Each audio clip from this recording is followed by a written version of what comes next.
Welcome back into the GSMC Sports Podcast as we're going to be diving into the current playoff race in the MLB, where we're coming out of the All-Star break. Obviously, so much was made of it at the time, where teams currently standed, and just sort of looking at the biggest stories coming out of the break, the first of which being that the Houston Astros are officially back. And not to give myself credit or anything, but I was never ready to count out the Astros even when they had the disastrous start that they did. They were 12 games under 500. They were 10 games back of the Mariners for the division, I believe, but they had been putting it together after a hot June and were coming out of the All-Star break with a series against their division rival, the Seattle Mariners, who held the number one spot in that division, and the Astros won 2 out of 3 to jump ahead of them. It was the first time, specifically after that second game that they won on June 20th, they pulled ahead and were first in the AL West for the first time all season. And it has been pretty tremendous to see the way that they have put this all together seemingly pretty quick, where the Astros were still 8 games under 500 headed into June, and since then they have gone 27-15 to not just climb out of a deficit, but they are now at the top of the division.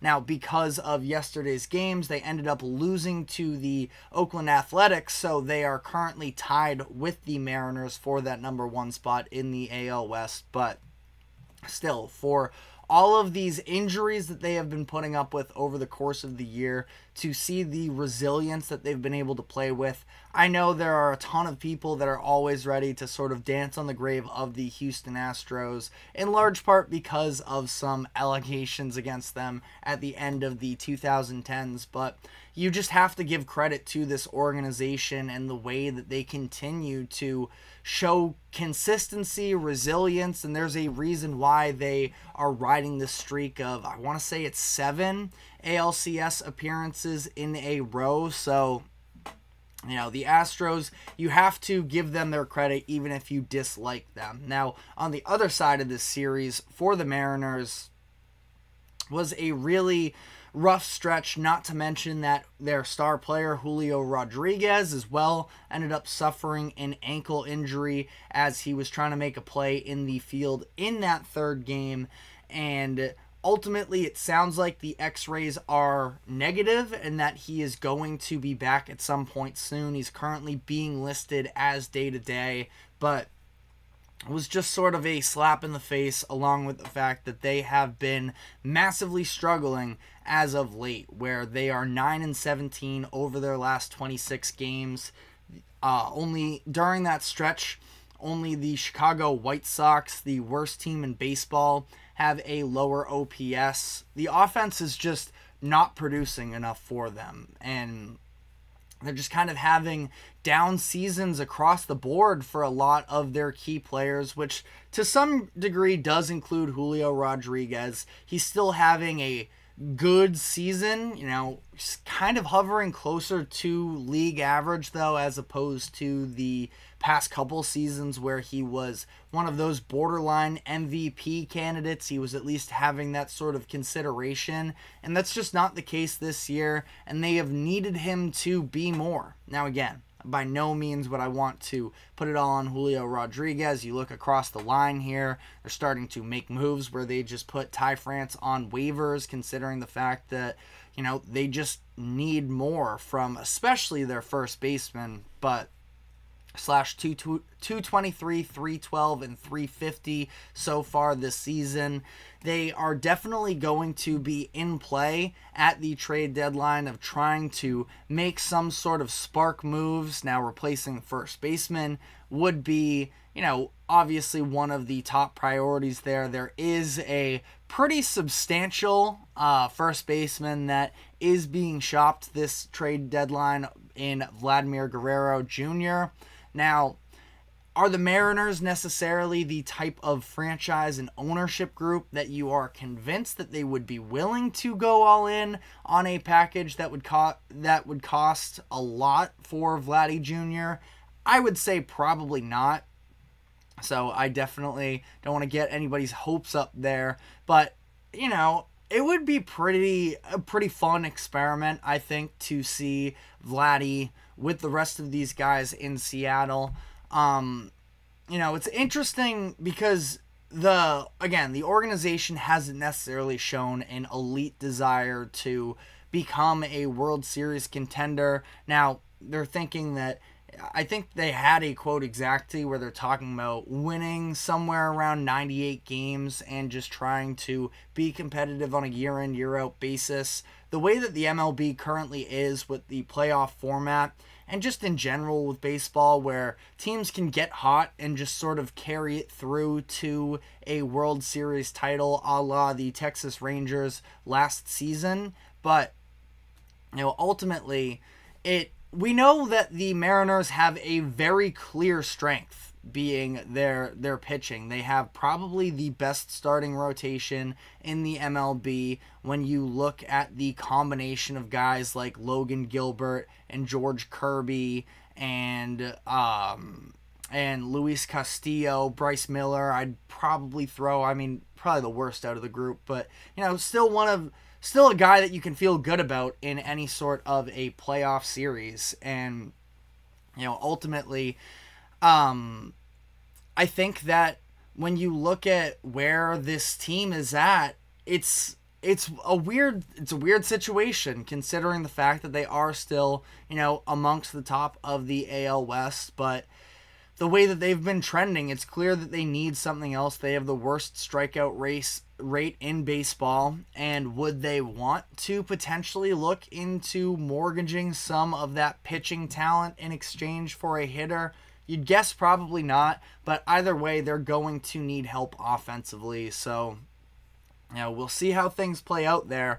Feels like this is the golden opportunity for the Astros to just pull away from the Mariners, but at the same time, Seattle's got to be sitting there thinking that even though the two teams seem to be headed in different trajectories, they still have a great opportunity to pull this away from the Astros if they can get themselves right. But the other biggest change in terms of the playoff race is that third wild card spot in the American League. The Red Sox were really hot going into the All-Star break, and they were holding that final wild card spot when they went into it. But since then, they have fallen apart. And again, the vibes were high for the Red Sox, who were able to knock off the Kansas City Royals in that final series before the break as well, where the Royals are the team that right now they are currently competing with for that spot, and they were able to win 2 out of 3, but since then they have lost 4 straight games.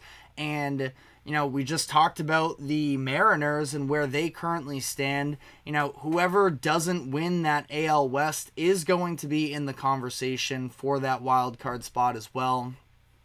Now, maybe you feel like the Twins could potentially see some amount of drop-off, but it's going to be very contested in both of the leagues for those final wild card spots. And this is not the type of baseball the Red Sox were hoping for coming out of the break. And you have members of the front office already.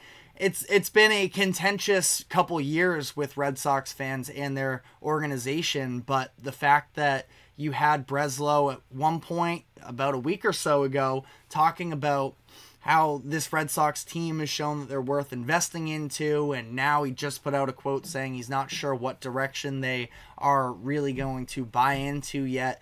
I feel like they are going to drop out of this, and that the Royals are going to be able to stay ahead of them, as they are now 11 games over 500. They haven't lost a game yet coming out of the All-Star break. Now, granted, 3 of those wins came against the White Sox, who are like I mentioned, worst team in the MLB, but the Red Sox also just lost last night to the Rockies in a crazy game, so you can only use that level of competition cards so much. But it's going to be an interesting sort of to see how these organizations are going to act, I don't really see the Royals going out and being buyers.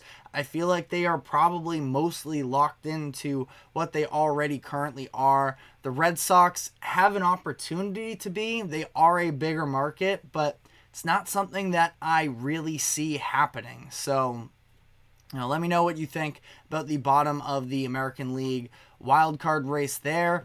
Quickly here on the National League, it does feel like for the most part that the divisions are kind of going to be wrapped up. The Phillies have been significantly ahead of anybody else in the NL East for the majority of the year. Currently have an 8.5 game lead over the Atlanta Braves, who also have just picked up a couple injuries to Max Fried and Ozzie Albies. So Phillies have to feel good about where they're at. Same with the Dodgers, 8.5 game lead over the San Diego Padres. The Central is where things can get a little bit more contentious, where the Brewers did very much exceed expectations during the first half of the year.